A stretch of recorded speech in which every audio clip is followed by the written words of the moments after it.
Well, the short-term prospects for the multifamily sector is one of stabilization. We've just come off a very, very difficult year in 2009. Vacancies went up very rapidly. Rent reductions were drastic and rapid also. And the good news is that it looks like the worst of that is over. But 2010 is not going to be a period of a tremendous recovery. If anything, we'll see some stabilization, and net operating incomes are probably going to continue to decline, although at a much, much slower rate. And we've really defined 2010 as a staging period where we regain stability. The industry doesn't really recover much, but is very well poised for a great recovery starting in 2011.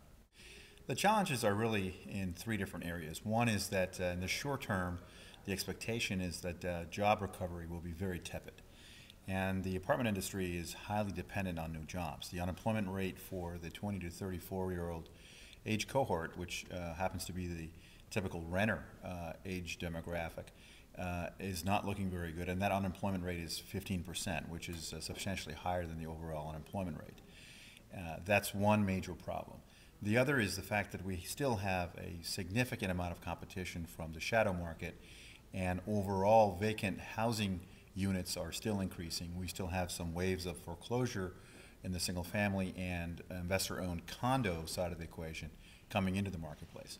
That on the supply side also gives us a lot of challenges in the short term, again 2010 really being the time frame.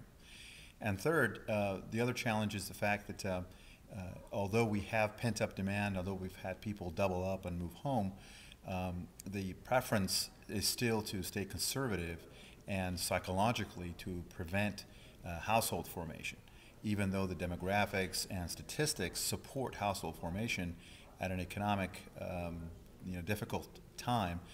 That household formation basically drops off very, very severely, and we're experiencing that just now.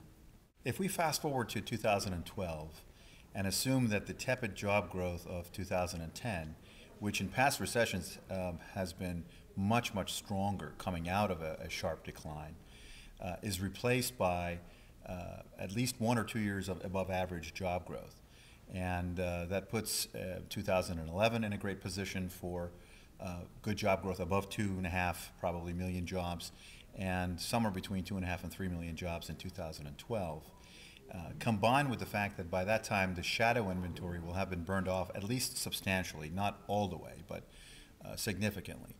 And third, looking at unleashing the demographic trend of the 20 to 34-year-olds now beginning to find jobs again, beginning to come out of having doubled up or moved in with family.